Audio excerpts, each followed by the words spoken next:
जय माता दी, जय माँ कामाख्या, जय श्री महाकाल महाराज। देव राधा ट्रस्ट सत्यवाणी चैनल से आप सत्य घटना को सुनते हैं। आज की सत्य घटना ये है कि माँ भगवती की कृपा से बहुत से सिम्टम मनुष्य को प्राप्त होते रहते हैं। यदि कोई मनुष्य धर्मकर्मी है, यदि कोई मनुष्य धर्म करते रहता है, यदि कोई मनुष्य कर्म करते रहता है, यदि कोई मनुष्य जप तप करवाता है या करते रहता है, यानी अग्निहोत्र करते रहता है, हवन करते रहता है, यज्ञ करते रहता है, या भगवती या भगवान का, ईश्वर का नाम लेते रहता है, तो ईश्वर उसको आगे आने वाली घटनाओं का बहुत सारा संकेत प्रदान करता है, बशर्ते कि आपके ऊपर ईश्वर की कृपा हो। यदि ईश्वर की कृपा नहीं होगी तो आपको संकेत प्राप्त नहीं होते हैं, क्योंकि ईश्वर आपको कोई भी घटना घटित होने वाली है, अच्छी या बुरी, पहले से सूचना देता है।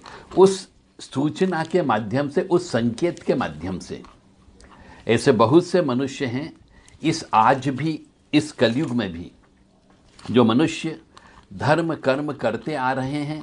उनका नियम है दान करना, धर्म करना, जप करना, हवन करना, कन्या पूजन करना, बटुक पूजन करना, भंडारे में सामान देना इत्यादि ये कार्य करते रहते हैं। तो ईश्वर उनको कोई भी घटना अच्छी या बुरी जो भी घटती है उसको सूचना अवश्य देता है।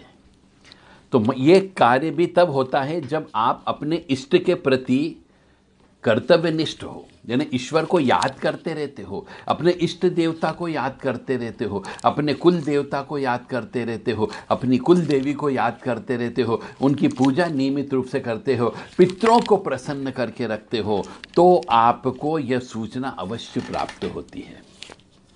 आज हम दो घटनाओं को आपके सामने प्रस्तुत करेंगे। चलिए, वो घटना आपको सुनाने के पहले माँ भगवती के चरणों में हम शीश झुकाते हुए, इस शरीर का समर्पण करते हुए आपको उस रहस्यमय ज्ञान की ओर लेकर के चलते हैं। कामाख्ये वरदे देवी नीलपर्तवासिनी त्वं देवी जगत माता योनि मुद्रे नमस्तुते। कामाख्ये काम संपन्ने कामेश्वरी हर प्रिये काम नाम देहि में नित्यम कामेश्वरी नमस्तुते। काम दे काम रूपस्थे सुभगे सुर सेविते करोमि दर्शन देव्यम सर कामार सिद्धयेत। ओम महेशानी महामाये चामुंडे मुंडमालिनी आयु आरोग्य ऐश्वर्य देहि में देवी परमेश्वरी। ओम जयंती मंगला काली भद्रकाली कपालिनी दुर्गा क्षमा शिवा धात्री स्वाहा सदा नमस्तुते। ओम सर्वमंगल मांगल्ये शिवे सर्वासादिके शरण्ये त्र्यंबके गौरी नारायणी नमस्तुते। दुर्गति नाशिनी दुर्गा जय जय, काल विनाशिनी काली जय जय, उमा रमा ब्रह्मानी जय जय, सीता राधा रुक्मणी जय जय। योनि मात्र शरीराय कुंजवासिनी कामदा रजस्वला महातेजा कामाक्षी ध्यायतां सदा।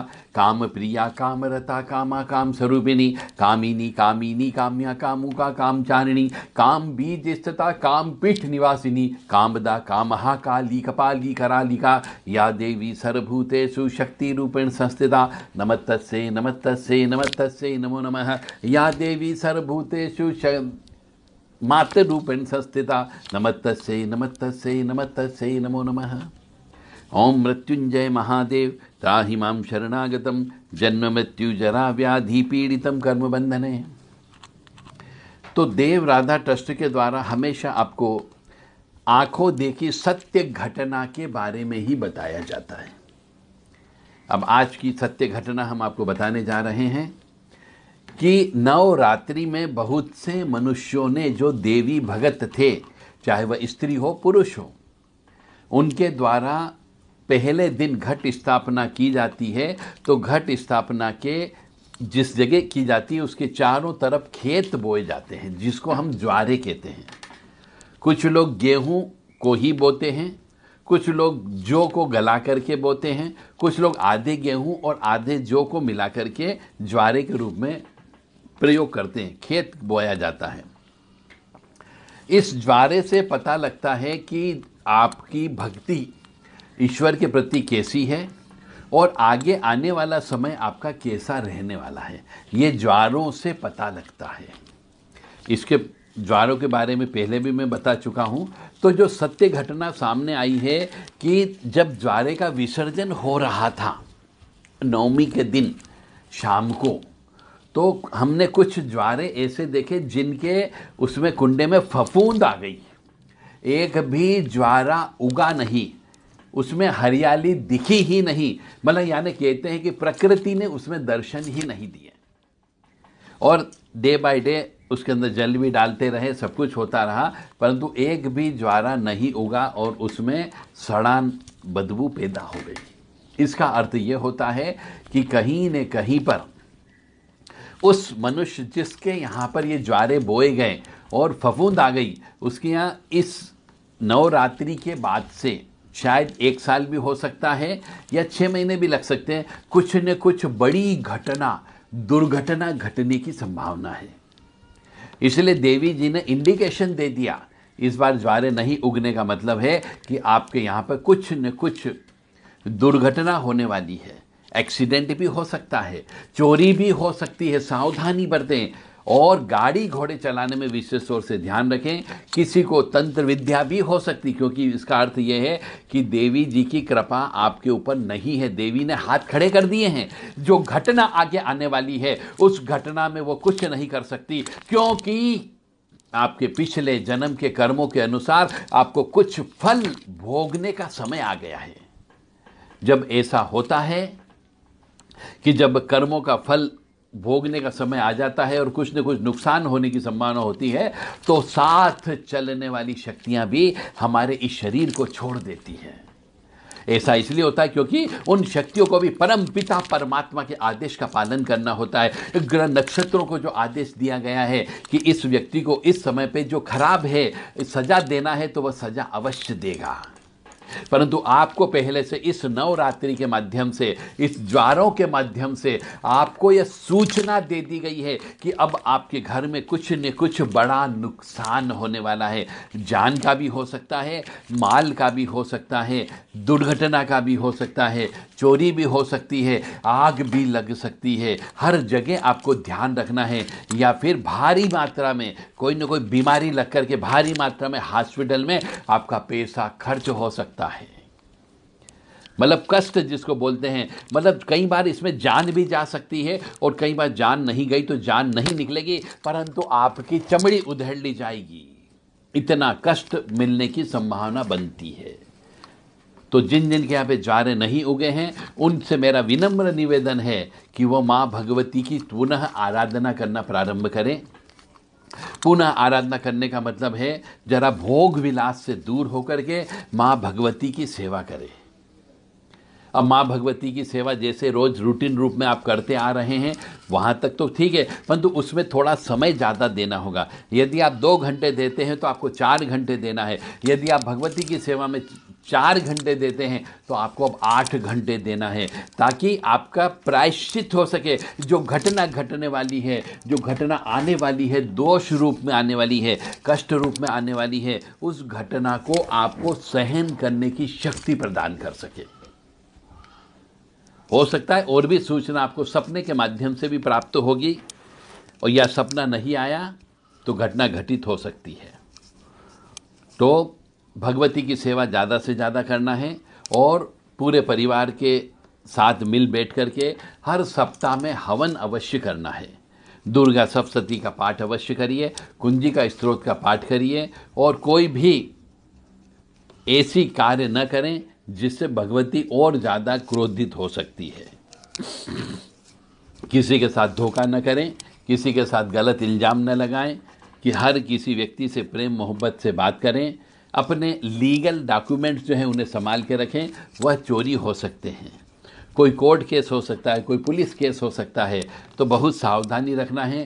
क्रोध किसी पर न करें और कोशिश करें घर से बाहर कम से कम जाना है। बहुत ही ज़रूरत हो तो घर से बाहर जाएं, अन्यथा आप 2-4 कदम भी गए तो पीछे से कोई भी एक्सीडेंट कर सकता है, क्योंकि घटना घटित होना है तो वो कैसे भी हो सकती है। छत पर भी जाए तो सुरक्षित होकर के जाना है आपको। कोई तंत्र मंत्र हो सकता है, इसलिए घर की रक्षा भी करके रखें और हवन पूजन रोज करते रहें, या सप्ताह में एक दिन बैठ के हवन तो अवश्य करना है। भगवती का नाम का स्मरण करते रहें ताकि आपको ये जो प्रकृति आपके यहाँ पे नहीं आई है, जो ज्वारे आपके यहाँ नहीं उगे हैं, उनका प्रायश्चित हो सके, और हो सके तो माँ भगवती को बलि अवश्य प्रदान करें ताकि उसकी कुछ प्रसन्नता हो सके। जय माता दी, जय माँ कामाख्या। अब हम दूसरी घटना आपको बता रहे हैं कि एक भंडारा चल रहा है। उस भंडारे में शुद्ध सात्विक शाकाहारी भोजन सभी व्यक्तियों को, आगंतुक व्यक्तियों को खिलाया जा रहा है। सभी व्यक्ति खुशी खुशी उस भंडारे का भोजन कर रहे हैं। उसी दौरान हमारे एक खास मित्र कह लीजिए, वो भी भोजन कर रहे थे। भोजन करते समय, भंडारे का भोजन करते समय, ऊपर से कोई कौवा जिसकी चोंच में हड्डी थी, वो हड्डी उसने ऊपर से उड़ते उड़ते ही उसके मुंह से छूट गई, और जैसे वो हड्डी गिरी तो वो हमारे जो मित्र थे उनकी थाली में आकर के गिरी जहां पर भंडारा चल रहा था। अब उनको वो थाली खाली छोड़ना पड़ी। कैसे तो वो कभी भी झूठा भोजन नहीं छोड़ते हैं, परंतु मजबूरी में जब ऊपर से हड्डी गिर गई उनकी थाली में, तो उन्हें वो सब भोजन, झूठा भोजन छोड़ना पड़ा और उस भोजन को फेंकना पड़ा। अब उन्होंने हमसे पूछा कि इसका अर्थ क्या है कि एक कौवा उड़ते उड़ते मुंह में हड्डी लेकर के जा रहा था और उसके द्वारा हड्डी छूट करके सीधी मेरे ही थाली में गिरना, इसका क्या सूचना होती है? तो इसका अर्थ यहाँ पर यह होता है कि आपके ऊपर भी कहीं न कहीं अपशकुन होने वाला है। ऐसे भी उड़ते हुए पक्षी, चाहे उल्लू हो, चाहे कौवा हो, चाहे गिद्ध हो, चाहे चील हो, ये मांसाहारी पक्षी होते हैं और इनके मुंह से ऐसे तो कभी ये चीज़ें छूटती नहीं हैं, पर फिर भी अनायास यदि कोई चीज़ छूट जाती है और वो सीधे आपके ऊपर सिर पे गिरती हो, आपके शरीर पर गिरती हो या आपकी भोजन की थाली में गिरती हो, यानी भयंकर अपशकुन होने वाला है, यह इसकी सूचना है। क्योंकि ईश्वर आकर के कभी नहीं बोलता कि मैं ईश्वर हूँ और मैं जो कह रहा हूँ वो तू कर। ऐसा कभी नहीं हो सकता, क्योंकि ईश्वर हवा है, ईश्वर पानी है, ईश्वर आग है, ये कभी भी रूप नहीं ले सकते। आग ईश्वर है ये मान करके चलें, और आग का कोई स्वरूप नहीं होता है। हवा, ऑक्सीजन, इसका कोई स्वरूप नहीं होता है। तूफान का कोई स्वरूप नहीं होता है। पानी का कोई स्वरूप नहीं हो सकता है। पानी का कोई रूप नहीं हो सकता है। इसी प्रकार ईश्वर जो है अदृश्य है, उसका कोई रूप या कोई रंग नहीं है। तो ईश्वर कभी भी आपके सामने फिजिकल रूप से खड़े होकर नहीं बोलेगा कि अब तुम्हारा कोई नुकसान होने वाला है या कोई घटना घटित होने वाली है। वो किसी न किसी पशु के माध्यम से, पक्षी के माध्यम से, मनुष्य के माध्यम से, घटना के माध्यम से, स्वप्न के माध्यम से आपको सूचित करता है, और सूचित भी तब करता है जब आप वास्तव में ईश्वर की सेवा करते हो, ईश्वर की भक्ति करते हो, ईश्वर के नाम का जप करते हो, तब आपको ये इंडिकेशन प्राप्त होता है, अन्यथा प्राप्त नहीं होता है। ऐसे बहुत से मनुष्य हैं जिनके साथ ऐसी घटनाएं घटित हो जाती है, वो किसी से बातचीत भी नहीं करते हैं, घर चले जाते हैं, न किसी को बताते हैं, और आखिरी में कोई लाइलाज बीमारी लग के व्यक्ति मर जाता है। इसका अर्थ ये भी होता है कि यदि कोई उड़ता हुआ कौवा या कोई चील, मांस का टुकड़ा ऊपर से उसके मुंह से गिर जाता है, आपकी थाली में आकर के गिर जाता है, आपके सिर के ऊपर गिर जाता है, इसका मतलब यह है कि आपके ऊपर भारी मात्रा में, भयंकर तरीके से कोई न कोई तंत्र विद्या आपके ऊपर कर दी गई है, ताकि आपका जीवन अब खराब होने वाला है। यानी आप अब भोजन नहीं कर पाओगे। इसका अर्थ ये भी होता है, अब भोजन किस हालत में नहीं करते हैं? जब हम भयंकर रूप से बीमार हो जाते हैं तो भोजन नहीं कर पाते, क्योंकि हम आर्थिक रूप से सक्षम है, हमारा घर परिवार है। यदि वहाँ पे भोजन बनता फिर भी हम भोजन नहीं कर पाएँ, इसका मतलब ये कि हमें बिस्तर पर पड़े रहना है। एक्सीडेंट भी हो सकता है या कोई लाइलाज बीमारी लग सकती है जिसमें हम भोजन का प्रयोग नहीं कर सकते।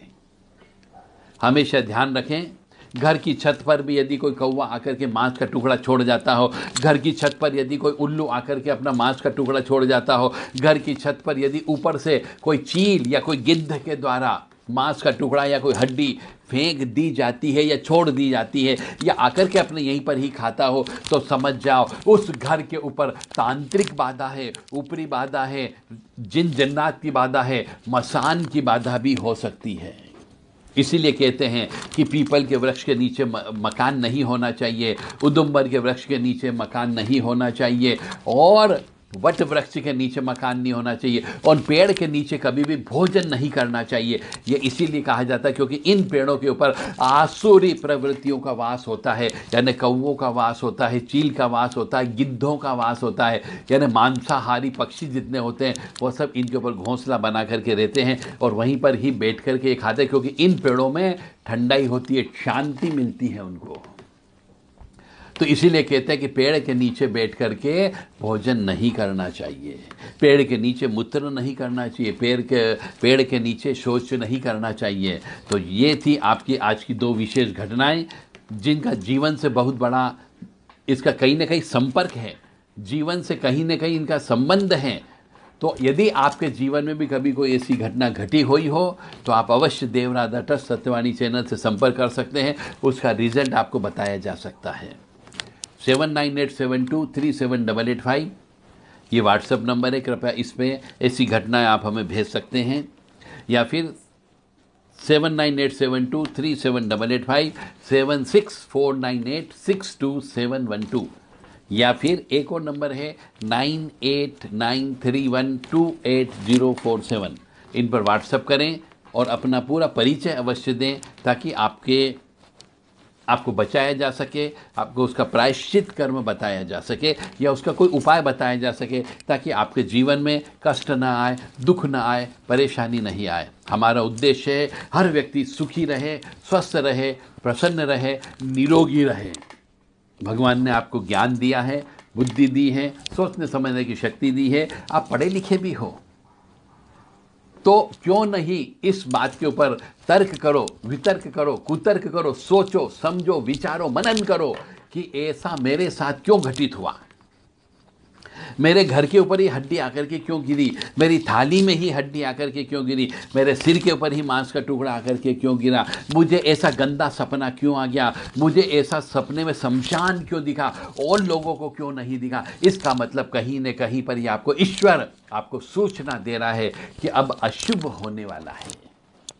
जय माता दी, जय माँ कामाख्या, जय श्री महाकाल महाराज। माँ भगवती जगत जननी आद्य शक्ति भवानी आल्हादिनी कष्ट निवारिणी दुख निवारिणी महिषासुर मर्दनी चंड मुंड नाशिनी सिंहवाहिनी क्लेश नाशिनी पाप नाशिनी दुरितापहारिणी शत्रु संग विदारिणी आप सबको सुखी रखे, स्वस्थ रखे, प्रसन्न रखे, यश दे, कीर्ति दे और मान सम्मान दे, और सबसे बड़ी बात है आपको निरोगी काया प्रदान करें। ऐसी कामना हम माँ भगवती से करते हैं। जय माँ कामाख्या, जय माँ कामाख्या, जय माँ कामाख्या।